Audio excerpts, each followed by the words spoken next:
Аз съм Шалопит и днес ще ви покажа защо Майнкрафт ми върви с толкова малко. И днес ще покажа кои са най-редките работи в Майнкрафт. Чакайте малко, че звука ми е много величен и аутодемпа съм забравила да го... забравя да го случва. Така, първото нещо и едно от най-редките работи е емералда. Той се намира доста рядко в пещери. И ще да ви кажа, за да го вземете, очевидно, че трябва да скупаете някаква руда и тази руда изглежда по този начин.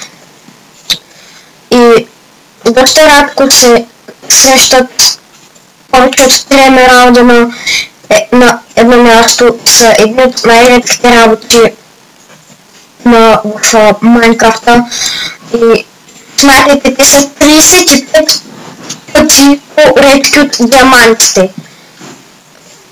По-скоро емералдите са едно от най-редките работи в Майнкрафт. И нека да преминем към едно друго нещо, към спонжа. Не е чак толкова трудно за намиране, ако знаете къде да го намерите. Той се намира в един замък под водата, но не знам точно къде се намира този замък в смисъл. Той е под водата, обаче не знам точно как да го кажа, не знам. Просто не знам къде се намира, не знам координатите и ако знаех къде щях да отида да го намеря и да ви го покажа. И да. И по принцип не знам, но май има една такава сграда единствена и паса на 1.10 и май има само една такава сграда в цялата планета на Майнкрафт, но не съм сигурен. Така, нека да преминем към следващото нещо, което е Недър звездата. Това е едно от най-трудните работи за намиране и изглежда по този начин. Изчакайте само да го направя малко по-ясно, че така едва ще го видите. И да, трябва да призовете уидъра, който... И сега ще ви кажа как да го призовете. И да, аз съм го убивал с диамантен сет и с златни ябълки и с диамантен меч, очевидно. И да, извинете, но сега не мога да намеря работите, които ми трябват. Да, ето. И да, Недър звездата изглежда по ето този начин. И да, и сега ще покажа как да позовете чудовището, за да го убиете и за да вземете Недър звездата. И ето това е чудовището, което трябва да позовете. И да, аз играх 2 години Майнкрафт. Това наистина заболя. И да, гърми навсякъде стимпита. И първо може да го биете с лук и с меч, но по-късно си правиш щит и можете да го биете само с меч. Сега няма да го бием, защото ще отнеме доста време. Така, нека да преминем към следващото нещо. И следващото нещо е това. Също колата на Ендър дракона, която първо трябва да убиеш Ендър дракона и после... Тоест трябва да го биеш 2 пъти и на втория път ще се отвори един портал, с който ще можете да влизате в нещо като Ендерград, и на този Ендерград трябва да влезете в един дънжън, и на края на дънжъна има един кораб, т.е. летящ кораб, в който има тази Ендер глава. В началото на кораба на палубата има тази Ендер глава закачена. И да. Сега да преминем към следващото нещо, и това е елитата. С елитата, както знаете, можете да летите, и тя може да се намери единствено само в този кораб. И да.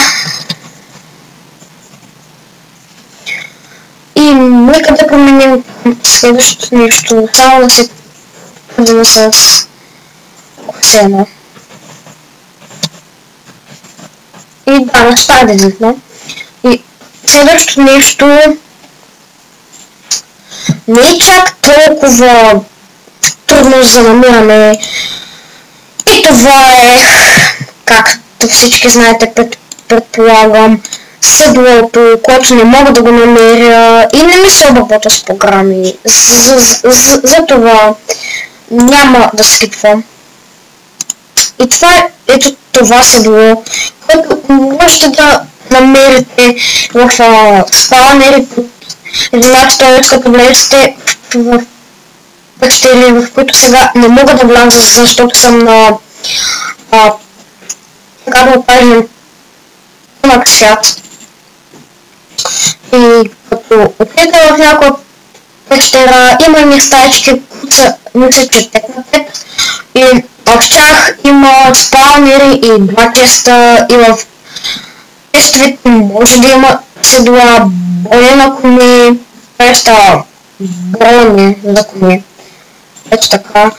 И може да има и злато, може да има и диаманти и така нататък.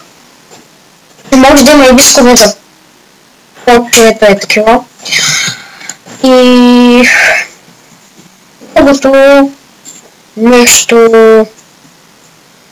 пак се среща в дънжените, е това, което може да си го направите на някакви хора, тъй като не знаят, че могат да си го направят. И могат, и само в дънжените си мислят, че могат да го открият, но всъщност не е така. Другото нещо, което също е трудно да го намерите, са няколко блока, които всъщност не са чак толкова трудни, но пък да, трудничко се намират за някои. И да, и с тези блокове, само чакайте 2 минути, и с тези блокове могат да се намерят в паращото под водата, което ви казах, че просто не ми се търси. И да, така много изглеждам. Така изглеждам много готино.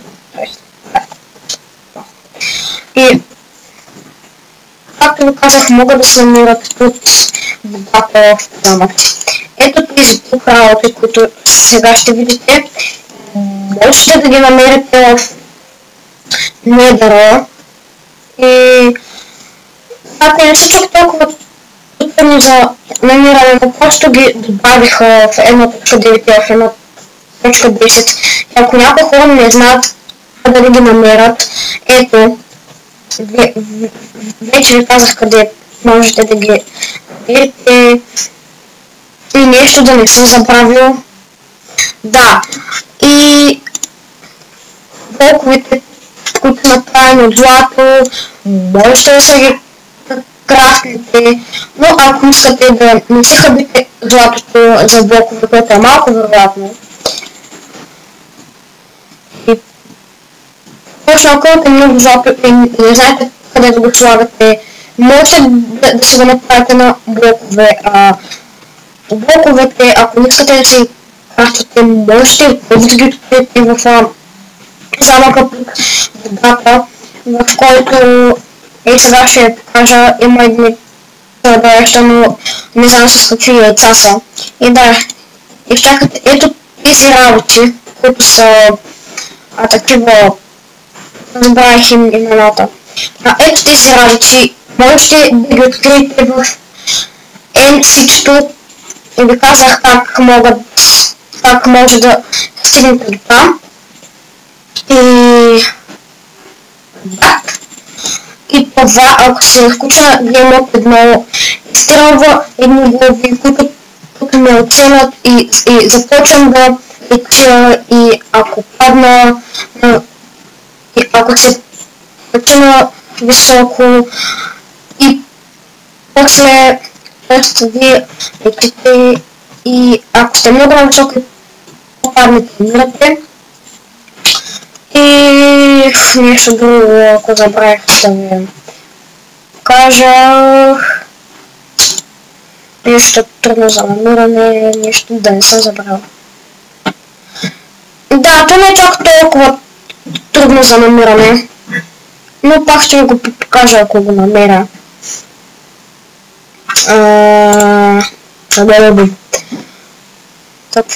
Да, това е сълзата от газ.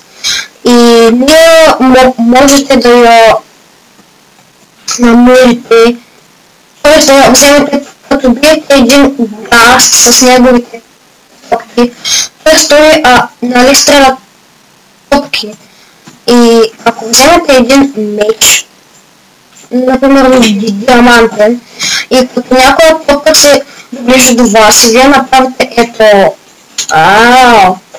и вие или пък защит и просто ако се защитите, т.е.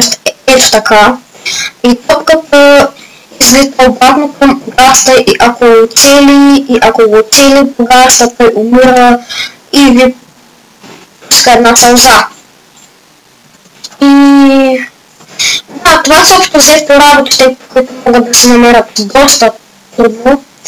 И диамантите не чак толкова трудно, защото знаете как можете да ги направите. Тези точки всеки знае как направи. И хора, това е общо взето. Ето тези работи, ето тук двете в края. Пак можете да ги намерите в царството, там в океана и тези двете. Трябва да знаете къде да ги намерите. И да, това общо взето. Това са най-редките работи, които просто това са най-редките работи. И чух един човек в интернет, т.е. гледах един клип, просто имаше странно заглавие и странна картинка, че казва, че тези перли, които се крафтват, се намирали много трудно. Тоест, да, те се намират доста трудно, трябва да отидете в онези дънгани или пък там се наричаха, в които има ендър портал и той не се строи. Тоест, някои хора си мислят, че трябва да крафтиш ето тези работи, т.е. ето тези работи и да слагаш тия перли отгоре, но не е така. Тези маси, така да ги наречем, се намират в едни дънгани и като влезте в тези дънгани, по средата на дънгана е ендър портала за ендър дракона, за да отидете към него. И да, и тези перли могат да се намират, но могат да се крафтват по доста лесен начин. За ето това тук пак се крафтва, това е за заря, за който не знае как се прави заря. Това проверя в интернет. Но само да знаете, че тези работи 100% знаете как да ги крафтнете, но просто това го казвам заради демо оператор, който като си мисли, че тези работи се взимат като убиете Крипър, но не е така. Това е абсурдно и да, хората с този клип, да ви хареса, абонирайте се, ще се видим следващия път и